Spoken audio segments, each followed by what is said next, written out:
عالی مرتبت سامعین، سب سے بڑی دولت ہدایت ہے جو حضرت انسان کو عطا کی گئی ہے۔ اس لیے ہمیں ہدایت مانگنے کا بھی حکم ہے اور ہدایت ملنے پر شکر ادا کرنے کا بھی حکم ہے۔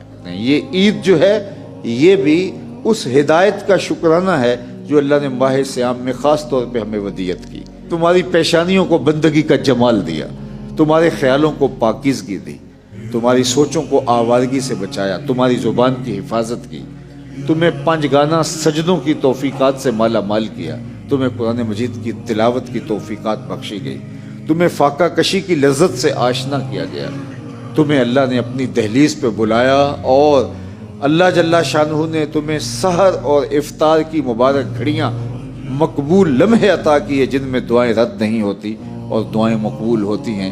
تو یہ اس کی عطا سے تمہیں برابر برکتیں نصیب ہوئی۔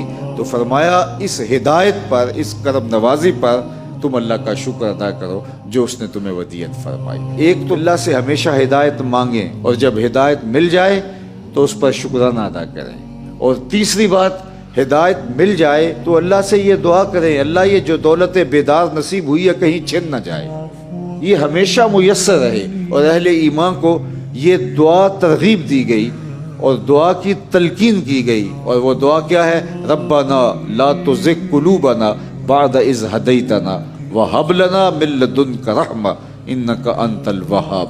اے اللہ، ہمارے دل سیدھے کرنے کے بعد دوبارہ ٹیڑھے نہ کر دینا۔ ہدایت کا جمال بخشا ہے، اللہ اس کو سلب نہ کیا جائے۔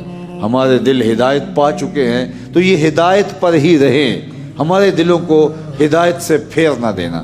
فرمایا گیا کہ عید کے موقع پر، رمضان المبارک کے بعد، شیطان ہمارے اوپر جو پہلا حملہ کرتا ہے وہ ہماری نگاہوں کی ناپاکیزگی کی شکل میں ہوتا ہے۔ اگر نگاہ بری ہونے لگے تو سمجھ لو کہ شیطان نے اپنے کارگر تیروں کو آزمانا شروع کر دیا ہے، اور اگر ہم ان تیروں کا شکار ہو جائیں تو پھر ہماری وہ ساری محنت جو ہم نے کی ہوتی ہے وہ لٹنا شروع ہو جاتی ہے۔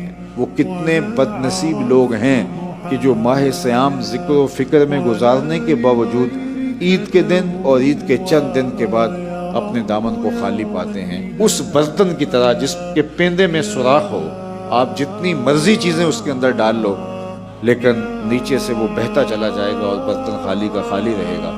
لیکن جس کا پیندہ مضبوط ہے اس کے اندر روز کا ایک قطرہ بھی ڈالو گے تو جو ڈالو گے وہ اس کے اندر محفوظ رہے گا۔ تو اپنے آپ کو مضبوط رکھنا ہے، شیطان کا مقابلہ کرنا ہے۔ شیطان چھوٹ کے اب ہمارے مقابل آ گیا ہے۔ آئیے میں اور آپ عید کے دن یہ عزم کریں کہ ہماری نمازیں قضا نہ ہوں، عید کے دن عزم کریں ہمارے سجدے قضا نہ ہوں، تلاوت کلام مجید کے معمول کو جاری رکھنے کی کوشش کریں، باقی امور خیر کو جاری رکھنے کی کوشش کریں۔ روزے کے اندر جو کوتاہیاں ہو جاتی ہیں تو اس کا صدقہ فطر کے نام سے رکھا گیا ہے۔ ایک تو ہماری کوتاہیوں کا کفارہ ہے اور دوسری جانب غربا کو، مساکین کو عید کی خوشیوں میں شامل کرنا ہے۔ اپنے آس پاس، اپنے پڑوس میں، اپنے رشتہ داروں میں، اپنے اعزاء و اقربا میں آپ دیکھیں کہ کوئی ایسا گھر تو نہیں کہ جس گھر کے اندر فاقے کے ڈیرے ہوں اور عید کے دن بھی وہ خوش نہ ہوں۔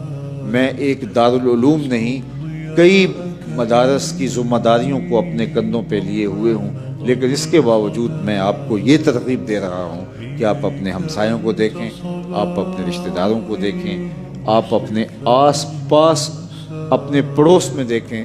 کوئی ایسا گھر نہ ہو کہ جس گھر کے اندر چولہا نہ جلے اور جس گھر کے اندر عید کی خوشیاں نہ ہوں۔ آپ کے لیے اس سے بڑھ کر کوئی خوشی نہیں کہ آپ ان کو خوشیاں فراہم کر سکیں۔ ادخال السرور فی قلب المومن عبادہ، مومن کے دل میں خوشی داخل کرنا یہ بھی عبادت ہے۔ اور عالی مرتبت سامعین، جب سے ہوش سنبھالی ہے، جب بھی ہم عید منا رہے ہوتے ہیں کہیں نہ کہیں ہمارے بھائی دنیا کے اوپر کٹ رہے ہوتے ہیں، کفار کے جور و جبر اور ظلم کا شکار ہو رہے ہوتے ہیں، ان کے اوپر بمباری ہو رہی ہوتی ہے، ان کے گلے کاٹے جا رہے ہوتے ہیں، ان کے بدن کے ٹکڑے کیے جا رہے ہوتے ہیں۔ کوئی ایک عید بھی ہماری زندگی میں ایسی نہیں آئی جو ایسی خوشیاں لے کر آئی ہو کہ اس عید کے اندر کوئی غم کوئی صدمہ ہمارے اطراف میں نہ پھیلا ہوا ہو۔ کل نماز عید کے لیے مسجد اقصیٰ کے دروازے بند کر دیے گئے اور جو گلیوں بازاروں سے نکل کے عید پڑھنے کے لیے آئے ان کو یہودی آرمی نے جو ہے ان کو پیچھے دھکیل دیا، لیکن کیسے وہ دھن کے پکے تھے۔ انہوں نے کہا مسجد اقصیٰ میں آپ ہمیں عید نہیں پڑھنے دیں گے تو ہم ان گلیوں میں مصلی بچھا کے عید پڑھیں گے جو اقصیٰ کی طرف جاتی ہیں۔ تو انہوں نے اقصیٰ کی طرف جانے والی گلیوں میں عید پڑھی ہے۔ ہمیں ایک طرف تو اللہ کا شکر ادا کرنا چاہیے کہ ہم آزادی کے ساتھ، وقار کے ساتھ، عزت کے ساتھ عید کے اجتماعات منعقد کرتے ہیں، اور دوسری طرف ہمیں اپنے جذبات کی، اپنی خواہشات کی قربانی دینی چاہیے، اور امت کی وحدت کے لیے جو میرا اور آپ کا حصہ بنتا ہے اس حصے کو ادا کرنا چاہیے کہ امت وحدت کے نور سے مالا مال ہو جائے، اور وہ وقت آئے کہ یہ امت حقیقی معنوں میں غالب ہو، اور انشاءاللہ یہ امت حقیقی معنوں میں غالب ہو کے رہے گی، اور وہ وقت آنے والا ہے۔ اور اگر ہماری زندگی میں یہ دن نہیں آتے، اللہ ہماری نسلوں کو یہ دن نصیب فرمائے، اور جب اسلام کی سربلندی کے ایام آئیں تو عید پڑھنے کے بعد ہماری نسلیں ہماری قبروں پہ آئیں اور آ کے کہیں کہ آپ جس لیے تڑپتے تھے، جو آرزوئیں اور تمنائیں تھیں، آج اللہ نے امت کو وہ دن نصیب کر دیا۔ اللہ اس امت کو کھویا ہوا وقار اور وہ ساتیں اور وہ گھڑیاں نصیب فرمائے۔